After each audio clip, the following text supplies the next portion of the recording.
প্রিয় শিক্ষার্থীরা, আপনারা সবাই আশা করি অনেক বেশি ভালো আছেন।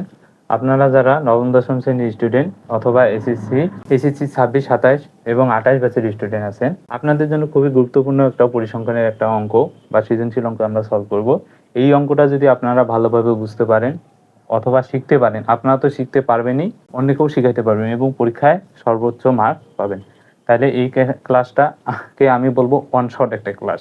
পরিসংখ্যানের মানে চিত্রবাদে যে থিওরি টাইপের যে প্রশ্নগুলো আসে, এটার হচ্ছে একটা ওয়ান শট ক্লাস। এই ক্লাসটা মনোযোগ দিয়ে দেখেন, আমি কোথা দিচ্ছি আপনাদের, এবং আমার দোয়া আশীর্বাদ আপনাদের সাথে থাকবে।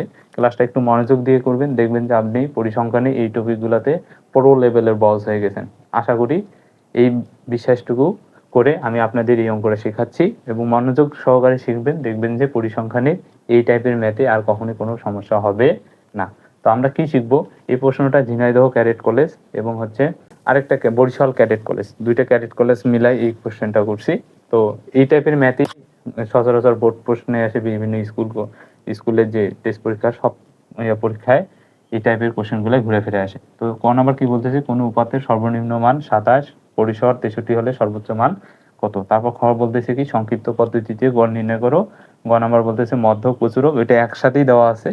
তো আমরা এটা আলাদা আলাদা করে করব যাতে আমাদের অঙ্কটা বুঝতে খুব বেশি সুবিধা হয়।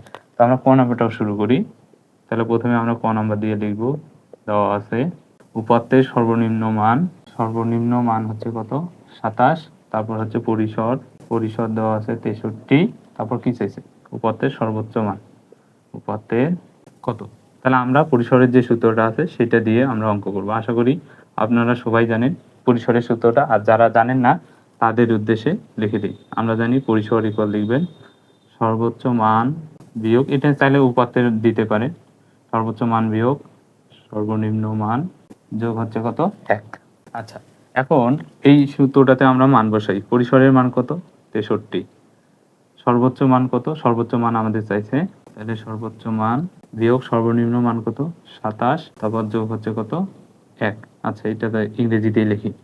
তাহলে 63, এই প্লাস ওয়ানটা এই পাশে আসে মাইনাস ওয়ান হয়ে যাবে। তাহলে সর্বোচ্চ মান বিয়োগ হচ্ছে কত? 27। তাহলে এই মানটা এই পাশে নিয়ে আসি। সর্বোচ্চ মান 63 থেকে একবার দিলে 62, এই মাইনাসটা ওই পাশে গেলে কি হয়ে যাবে?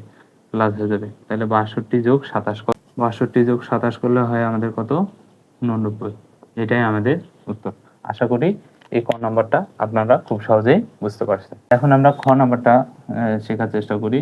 তাহলে খ নাম্বারটা প্রথমে আমরা একটা ভাষা লিখব যে সংক্ষিপ্ত পদ্ধতিতে গড় নির্ণয়ের জন্য। এই ভাষাটা লিখে দিবেন, সংক্ষিপ্ত পদ্ধতিতে।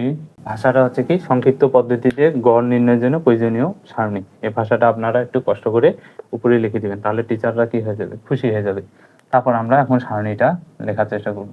তাহলে আমরা ঘর দিব কয়টা? 1টা, 2টা, 3টা, 4টা, 5টা, 6টা, 7টা, 8টা, একটা আমরা বেশি দিব, তাহলে দেওয়ার চেষ্টা করব 9টা। তাহলে আমরা দিই 1, 2, 3, 9, এইভাবে আমরা 9টা ঘর দেবো। তারপর সংক্ষিপ্ত পদ্ধতিতে গড় নির্ণয়। দেখেন এখানে কি বর্ণ বেশি না, এই জন্য এখানে কলাম হবে কয়টা? 5টা। মধ্যকে বর্ণ কয়টা? 3টা। কলাম হবে কয়টা? 3টা। আর প্রচুরকে হবে কয়টা? 2টা। এই জিনিসটা মনে রাখবেন, এখানে বর্ণ বেশি, এই জন্য কলাম হবে কি? বেশি বেশি। তাহলে কলাম আমরা দিই 5টা দিব। তাহলে 1টা, 2টা, 3টা, 4টা, এটা সহ কয়টা? 5টা। তাহলে আমরা প্রথমে লিখবো শ্রেণী ব্যক্তি, পরে লিখবো শ্রেণী মধ্যমান, তারপর লিখবো গণসংখ্যা, তারপর লিখবো ধাপ বিচ্যুতি বা গণসংখ্যা ধাপ বিচ্যুতি, এটাকে ইউআই দ্বারা প্রকাশ করা হবে। আর এখানে লিখবো এফআই ইউআই। গণসংখ্যাকে দিব আমরা এফআই, মধ্যমানকে দিব আমরা এক্সআই, এগুলো আর কি প্রকাশ করতে হয়। ঠিক আছে, আশা করি এই জিনিসগুলো আমরা বুঝতে পারছি। এখন আমরা এই সারণীটা ফিল আপ করি।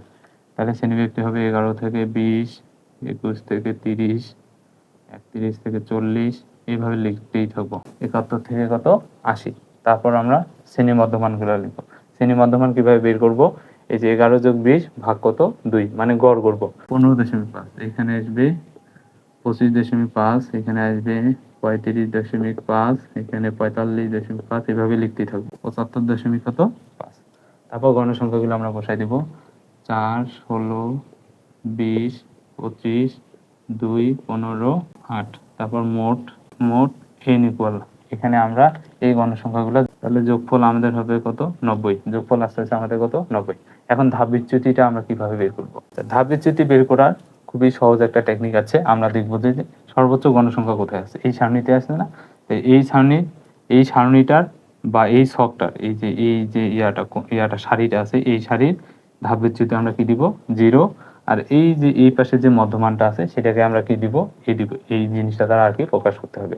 তারপর উপরের দিকে আমরা মাইনাস দিব, নিচের দিকে কি দিব, প্লাস। তাহলে উপরের দিকে মাইনাস দিয়ে -1 -2 -3, তাহলে +1 +2 +3। এখন এগুলো আমরা গুণ দিয়ে দিব, এই FIUI গুণ দিই। তাহলে 3 এ 4 এ কত, 12 মাইনাস কি হবে 12। তারপর 16 দুগুণা কত, 32 মাইনাস 32। 20 একে 20, যেহেতু মাইনাস আছে তাহলে -20। তারপর 25 এর সাথে 0 গুণ করলে 0 হবে, 2 একে 2, 15 দুগুণা কত 30, 8 3 আসতে কত, 3 আসতে হচ্ছে কত 24। এখানে আমরা লিখবো সামেশন অফ FIUI। সামেশন মানে সমষ্টি, সামেশন মানে কি সমষ্টি। তাহলে তোমরা প্রথমে মাইনাস গুলা যোগ করবা, তারপর প্লাস গুলা যোগ করবা, তারপর দেখবা যে আমাদের কত আছে, -8। আশা করি এই সারণীর এই কাহিনীটা তোমরা সহজে বুঝতে পারছো। এই সারণীটা বোঝার পর এখন আমাদের সংক্ষিপ্ত পদ্ধতি দিয়ে যে গড় নির্ণয় করতে হবে সেই সূত্রটা আমাদের এখন লিখতে হবে। তাহলে এখন লিখবো, আমরা জানি সংক্ষিপ্ত পদ্ধতিতে গড় নির্ণয় এটাকে x বার দ্বারা প্রকাশ করা হয়। আমি ভাষাটা লিখলাম না, তোমরা সামনে সংক্ষিপ্ত পদ্ধতিতে গড় নির্ণয় ভাষাটা লিখে দিবা। তো সূত্র হচ্ছে a plus summation of FIUI by n into কত h। এখন এখানে মানগুলো লিখবো। আচ্ছা, এর মান বের করলাম, এর মান হচ্ছে কত 45.5। সামেশন অফ FIUI এর মান কত -8। n এর মান হচ্ছে কত, এই যে n এর মান কত 90। তারপর h হচ্ছে ব্যবধান, এই যে 11 থেকে 20 এর ব্যবধান কত, এই যে 11, 12, 13, 14, 15, 16, 17, 18, 19, 20 কত হলো 10। তাহলে h এর মান কত 10। এখন আমরা এখানে মান বসাই, তাহলে এর মান হচ্ছে 45.5। সামেশন অফ FIU এর মান হচ্ছে -8, n এর মান হচ্ছে 90, h এর মান কত 10। শূন্য শূন্য কি যাবে, কাটা। 45.5 প্লাস এ মাইনাসে মাইনাস। তারপর তোমরা এটা 8 ভাগ 9 করবা, করে যেটা অ্যান্সার হবে সেটা বসাই দিবা। আচ্ছা, এটা যদি আমরা ভাগ করি তাহলে 0.889, আর এটা থেকে যদি বিয়োগ দিই তাহলে 44.611। তাহলে এটা হচ্ছে আমাদের এই সারণীটার সংক্ষিপ্ত পদ্ধতিতে গড় নির্ণয়। আশা করি এখানে তোমরা উত্তর লিখে দিবা। আশা করি তোমরা সংক্ষিপ্ত পদ্ধতিতে গড় নির্ণয় কিভাবে করতে হয় এই জিনিসটা বুঝতে পারছো। তারপরে যদি সমস্যা থাকে তাহলে শুরু থেকে ক্লাসটা একটু রিভিশন করে আসবা, দেখবা যে একদম পানির মতন ক্লিয়ার হয়ে গেছে। ঠিক আছে, আশা করি এই টাইপের ম্যাথ আর কখনো ভুল হবে না। মজার বিষয় সবচেয়ে বেশি যেখানে ভুল করে, যে ধাপ বিচ্যুতি কিভাবে নির্ণয় করবো। তাহলে একটাই উপায়, সেখানে সর্বোচ্চ গণসংখ্যা বের করবা, সর্বোচ্চ গণসংখ্যার ভাব বিচ্যুতি ঘরে দিবা 0, এই পাশে দিবা কি, এই উপরের দিকে দিবা মাইনাস, নিচের দিকে কি দিবা প্লাস। আর এখানে এসে কি করো, প্রথমে মাইনাস গুলা যোগ দিবা, প্রথমে কি গুলা প্লাস গুলা যোগ দিয়ে দিবা, যেটা বড় যার সাইন বড় সেই সাইনটা, যেহেতু মাইনাস সাইনটা বড় আসে প্রথমে মাইনাস, তারপর ক্যালকুলেশন করবো। এটা তো বলা লাগবে না, তাই না? আচ্ছা, আশা করি এই জিনিসটা বুঝতে পারছো। এখন আমরা ঘ নাম্বারটা বের করব।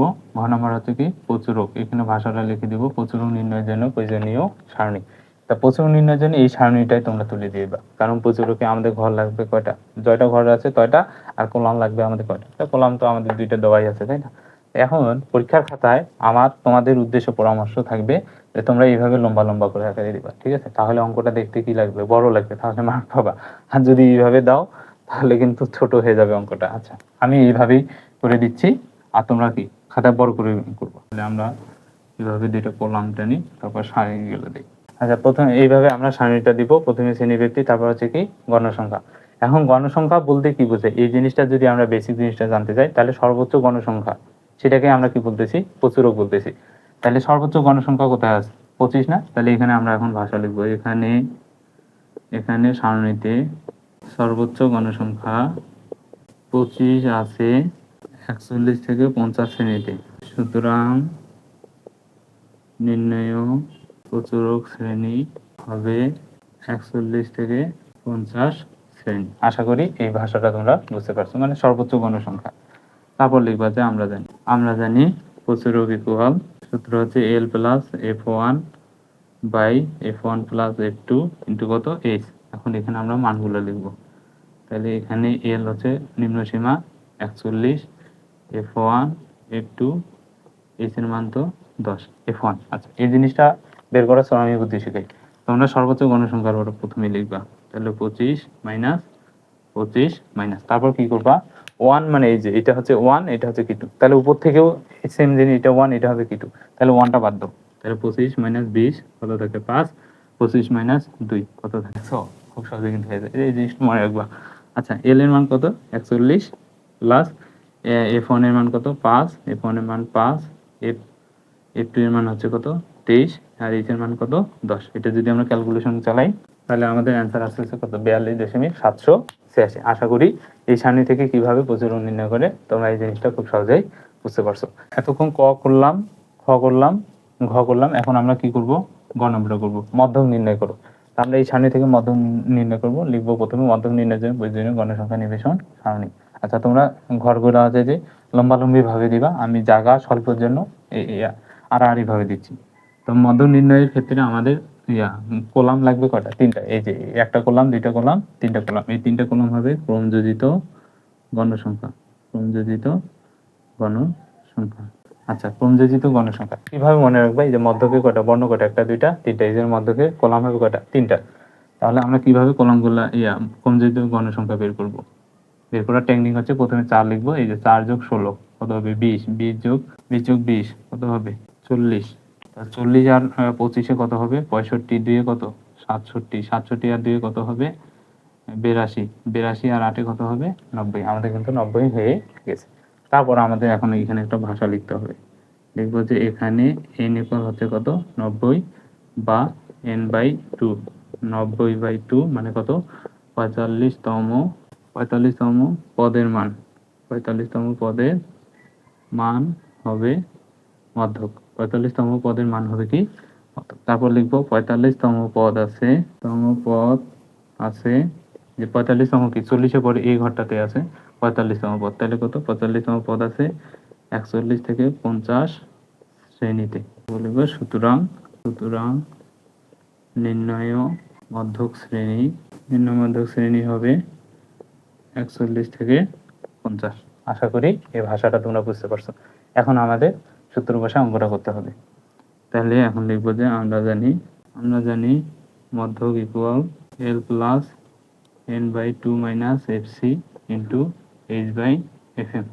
তারপর লিখবো এখানে এল হচ্ছে নিম্ন সীমা কত 41, তারপর n/2 ইকুয়াল কত 45, n/2 ইকুয়াল কত 45, তারপর এফসি, তারপর হচ্ছে এফএম, আর হচ্ছে এইচ এর মান 10, এফসি এর মান। আচ্ছা এখন এফসি এর মানটা কিভাবে বের করবো, আমাদের এইটা হচ্ছে কি মধ্যক শ্রেণী না, তাহলে মধ্যক শ্রেণীর এই যে মধ্যক শ্রেণীর যে আগের গণসংখ্যাগুলোর যোগফল আছে, এই যে সবগুলো গণসংখ্যার বা মধ্যক শ্রেণীর আগে যে ক্রমযোজিত গণসংখ্যা আছে সেটাই হবে আমাদের কি মানে উপরেগুলাই হবে আমাদের কি হচ্ছে এফসি এর মান, মানে বড় হাতের এফ, এই বড় হাতের এফ বিধায় কি উপরের গুলো, বড় হাতের এফ বিধায় কি উপরের গুলো। তাহলে এটা আমরা মনে রাখবো যে মধ্যক শ্রেণীর উপরে যতগুলো গণসংখ্যা আছে 4, 16, 20 এর যোগফলটাই হবে আমাদের কি এফসি। তাহলে এফসি এর মান কত 40, আর এফএম এর মানটা কি হবে এফ।